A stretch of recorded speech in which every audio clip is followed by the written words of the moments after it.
Huang Rong turned her attention to Hong Shikong. "Master Hong, you should take care of this bad egg," she said.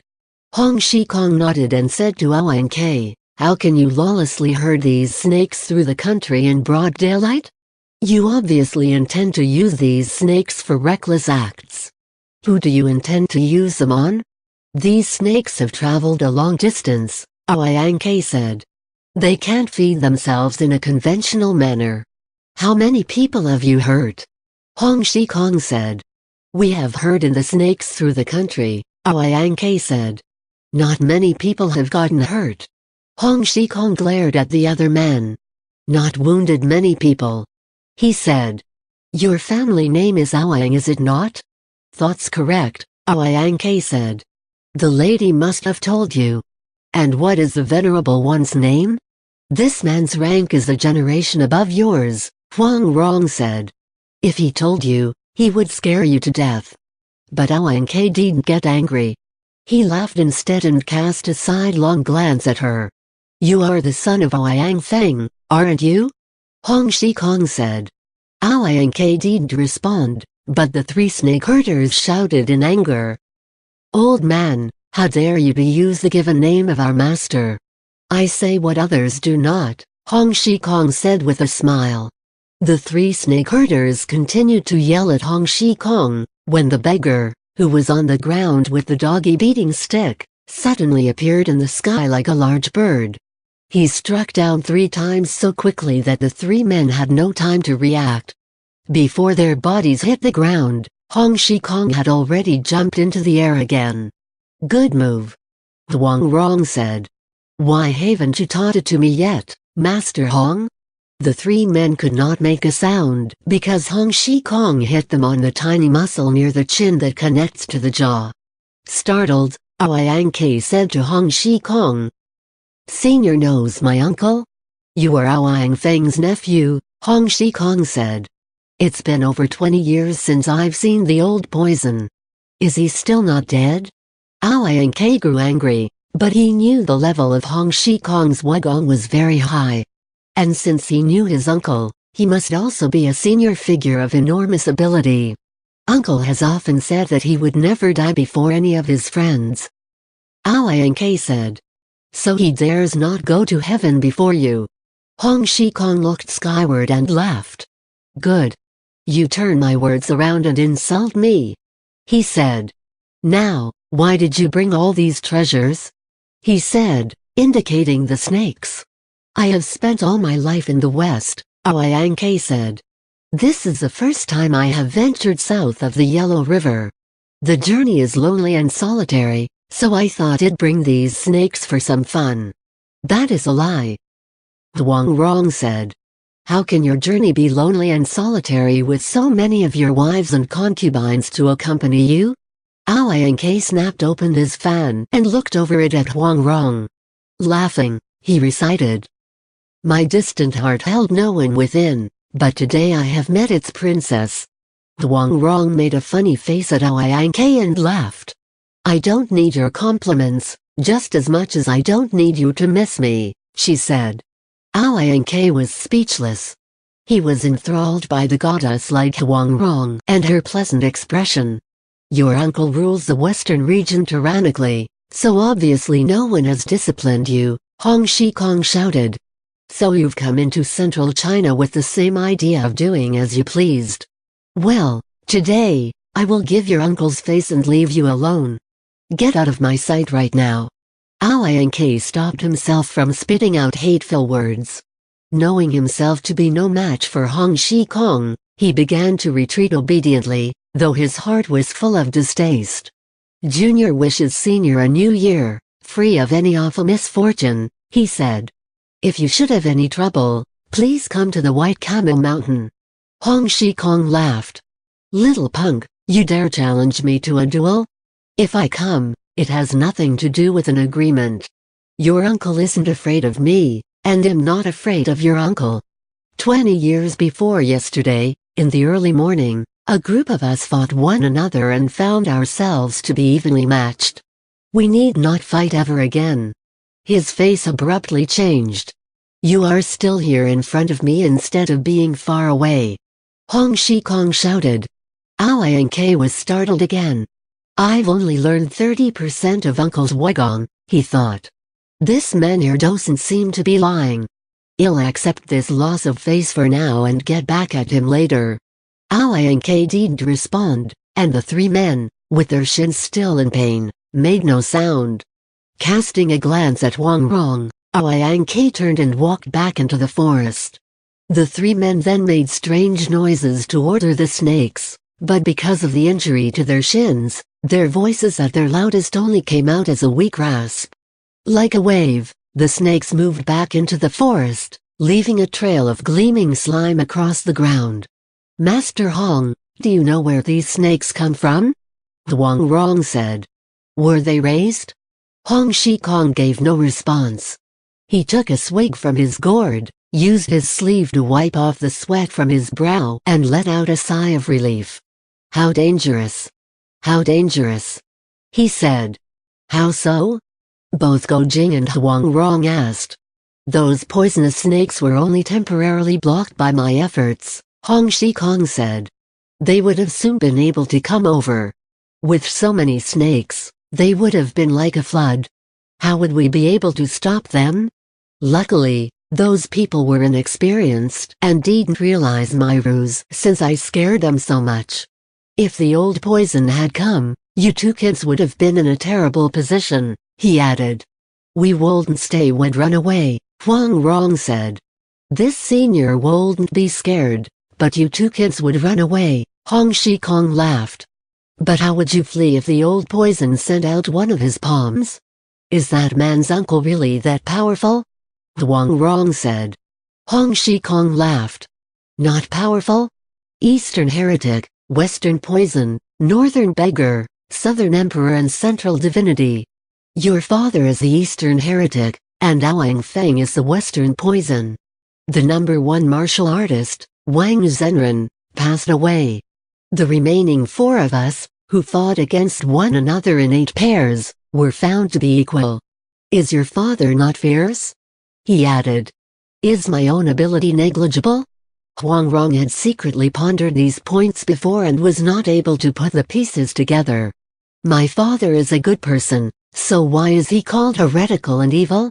I don't like his nickname. Privately, your father probably likes his nickname, Hong Shikong said with a laugh. That man possesses a strange spirit. He follows his own unorthodox way. Is that not perverse? I am convinced that the proper ancestry of all orthodox Wugong is through Quan Zhen's teachings. You've learned Quan Zhen's Niagong, haven't you? He said to Go Jing. You taught me at length for over 2 years, Go Jing said. Indeed you didn't learn that in any short span of time, Hong Shikong said. Otherwise, how would you be able to learn my 18 dragon subduing palms if you didn't possess a good Niagong basis? Who is Southern Emperor? Wang Rong said. Southern Emperor is indeed a king, Hong Shikong said. Go Jing and Huang Rong were surprised. Do you mean the Emperor of the Song? Wang Rong said. Hong Shikong erupted in laughter. That kid Emperor is only strong enough to eat from a golden rice bowl. If there are 2, he won't be able to pick it up. Southern Emperor is not the Song Emperor. No, this Southern Emperor possesses very powerful kung fu. Between the 3 of us, your father and I were slightly inferior. But the Southern fire overcoming the Western gold? Indeed, the old poison, Aoyang Feng, was able to overcome his star. Go Jing and Huang Rong wanted Hong Shikong to finish his story, but the beggar was lost in thought and fell into silence. They didn't press him. Hong Shikong looked skyward. His eyebrows creased as if were pondering some sort of difficult problem. He walked back into the inn alone. Suddenly, Huang Rong and Go Jing heard the sound of tearing. As Hong Shikong passed through the gate into the inn, a rivet got caught on his sleeve and tore a large hole into it. Huang Rong gasped in surprise. But Hong Shikong didn't notice. He kept walking as if he were in a daze. I'll mend it for you, Huang Rong said. Huang Rong went to the proprietress of the inn and borrowed a needle and thread. Then she fixed the hole in Hong Shikong's sleeve.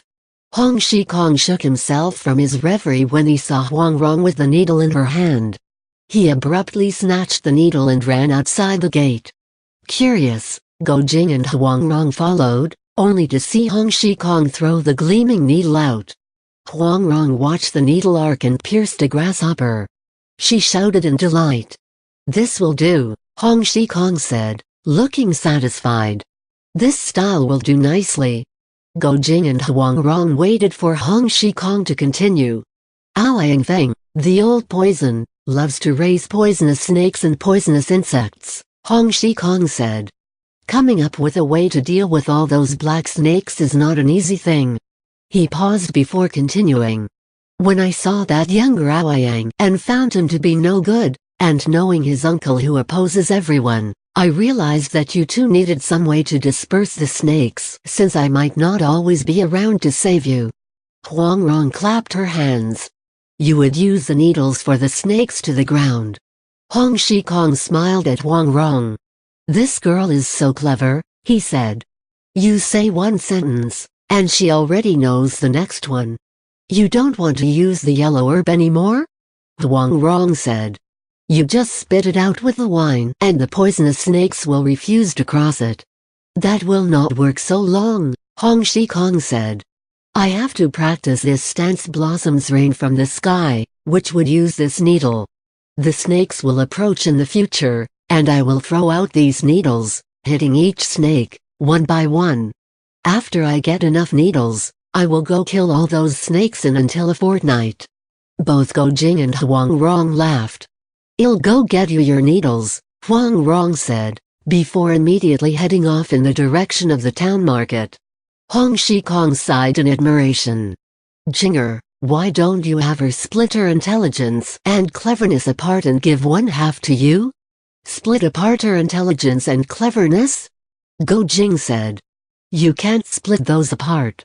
Huang Rong returned from the market around the next meal time. She removed from a food basket 2 packages of sewing needles, and, while smiling, said, "I searched all over the town to buy these needles, but all the men seem to let the women scold till they die."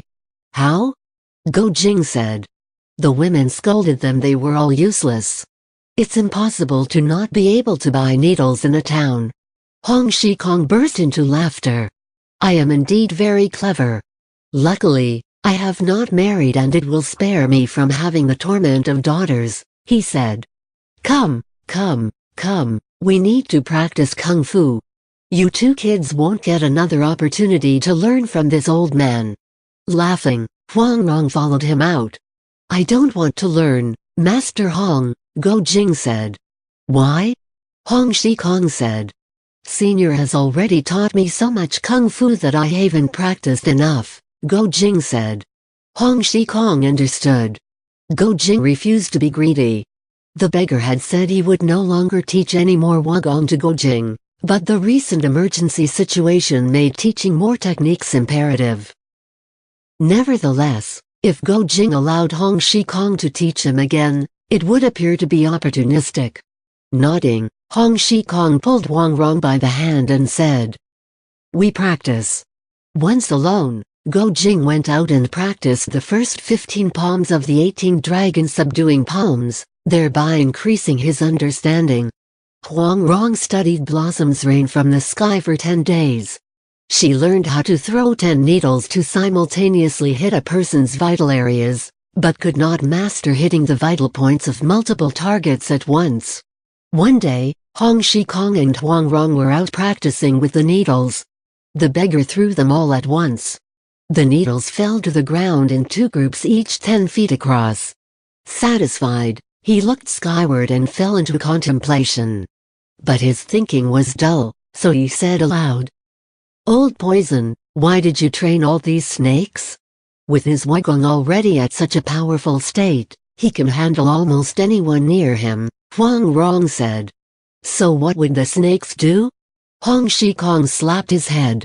"Of course," he said. "It's to deal with the Eastern Heretic and the Southern Emperor. Both the beggars and Quanzhen are numerous in manpower, And the Southern Emperor is an actual king with many bodyguards and soldiers protecting him. Your father is a cultivated intellect possessing many strange and powerful skills, which can help him face multiple enemies alone. When the old poison fights alone, no one in his generation can completely face him. But if his enemy brings a companion and so on, then the old poison facing them alone is in a terrible position. Therefore, the old poison has raised the snakes to help him, Huang Rong said. Hong Shikong sighed. Us beggars often catch snakes and raise them for the purpose of food, he said. We have been able to do this for about 17 to 18 snakes. We sometimes even release them into fields at night to catch frogs. But the whole process isn't easy at all. Now, the old poison has actually had the time to catch innumerable amounts of snakes. Wronger, the old poison has spent a great deal of time on this, which means he must be planning something.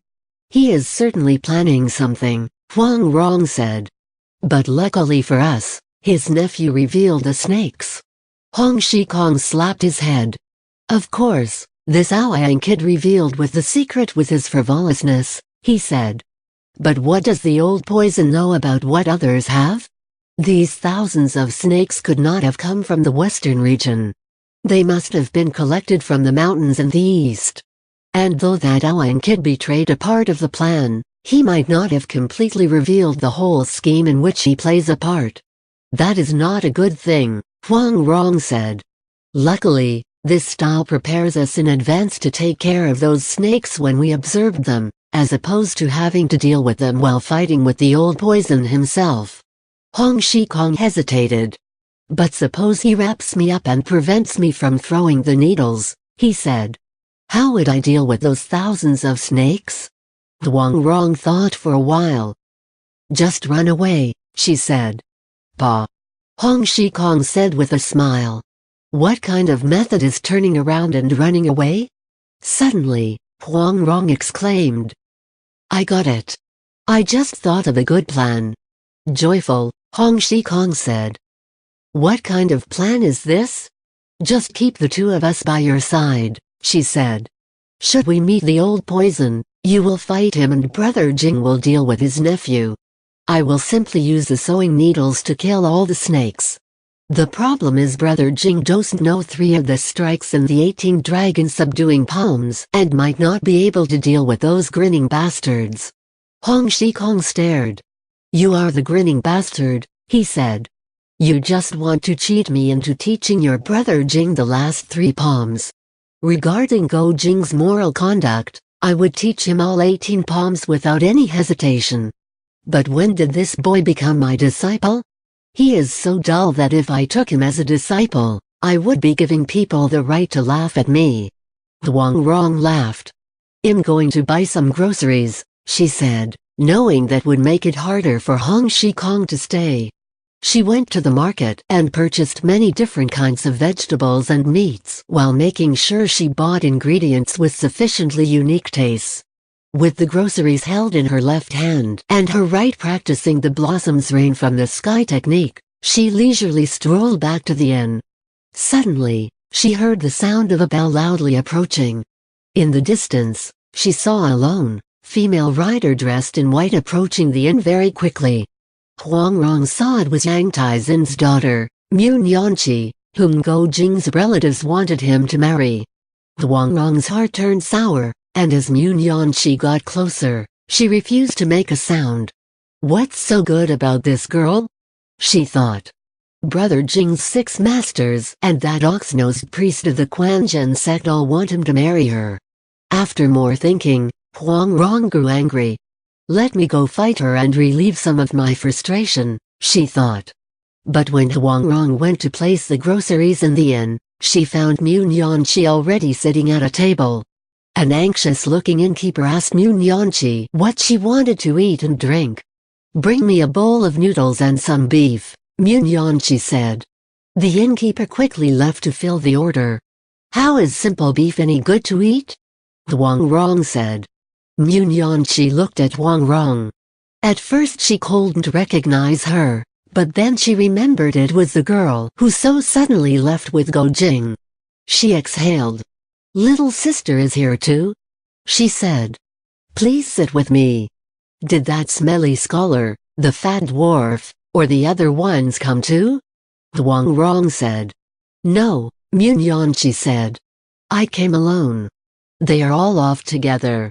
Huang Rong at first feared running into Qiuchuji, but she felt joy after learning Munyanchi was there by herself.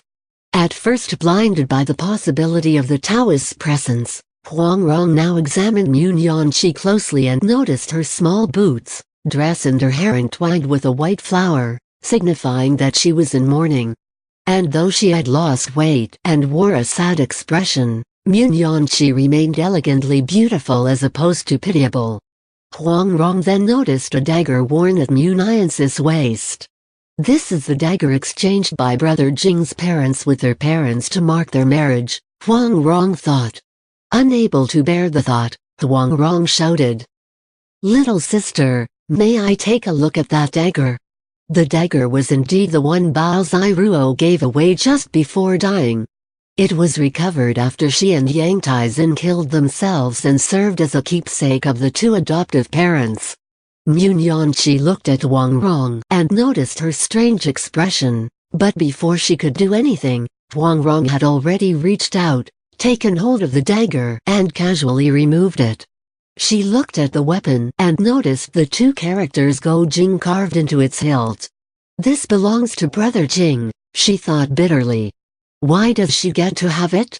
She removed the weapon from its scabbard. A cold air immediately emanated from the weapon. "Good dagger," Huang Rong said. She put the dagger back into the scabbard and placed it within her shirt. "I'm going to go give this to Brother Jing," she said. Stricken, Munyanchi said, "What?" "The two characters engraved on the hilt proves the rightful owner of this dagger," Huang Rong said. "I'm going to give it to him." Munyanchi cried out angrily. "This is the only possession I have from my adoptive parents. How can you take it? Quickly give it back to me." She stood up and walked towards Huang Rong. "If you have the ability, come and get it," Huang Rong shouted as she ran out of the inn. Huang Rong knew Hong Shikong was asleep in the forest, and Go Jing was up in the mountains practicing his palms. She ran to the left. Munyanchi pursued anxiously, fearing Huang Rong would ride the red horse. She continued to chase until she heard a loud noise, which she followed. Huang Rong had taken a bend to a clearing surrounded by tall, locust trees. She stopped there and laughed. "If you won," she said, "you can get it back. Now let us match against one another to get the dagger," nodded the suitor. Munyanchi's cheeks reddened. "Don't joke, little sister," she said. "When I see this dagger, I see my adoptive father. Why did you take it away?" Huang Rong's brow dropped. "Who is your sister?" she shouted. She immediately jumped at Munyanchi with her palm extended. Munyanchi tried to dodge, but Huang Rong used the falling blossom sword palm. Employing the many and mysterious variations in the style, Huang Rong hit Munyanchi twice in the ribs, causing a lot of pain. Angry, Munyanchi turned to the left before also returning her own palm stroke, which was a violent strike. "This is the Wandering Stride's fist," Huang Rong shouted. "What is this special?" Munyanchi was surprised upon hearing Huang Rong's shout. "This was the style Hong Shikong passed on to me alone," she thought. How could she know about it? Munyanchi watched as Huang Rong retracted her left palm and attacked with her right as a fist. After 3 moves, Munyanchi recognized the style to be none other than the Wandering Strides. Surprised, she jumped back. "Stop!" she shouted. "Who taught you this style?" "I just figured it out myself," Huang Rong said with a smile. "What's so special about this rough and crude kung fu?" So saying, she attacked again with the Wandering Strides, employing its 2 central moves, alms bowl at the door and seeing a benefactor, in a continuous attack. Munyanchi became even more bewildered after avoiding another remove, traveling the seas without worry. "You know Senior Hong Shikong?" she said. He and I are old friends, Huang Rong said with a smile. You can use this style. I'll use the kung fu I know, and then we'll see who'll win. With a menacing chortle, Huang Rong immediately attacked. She did not use the wandering stride style.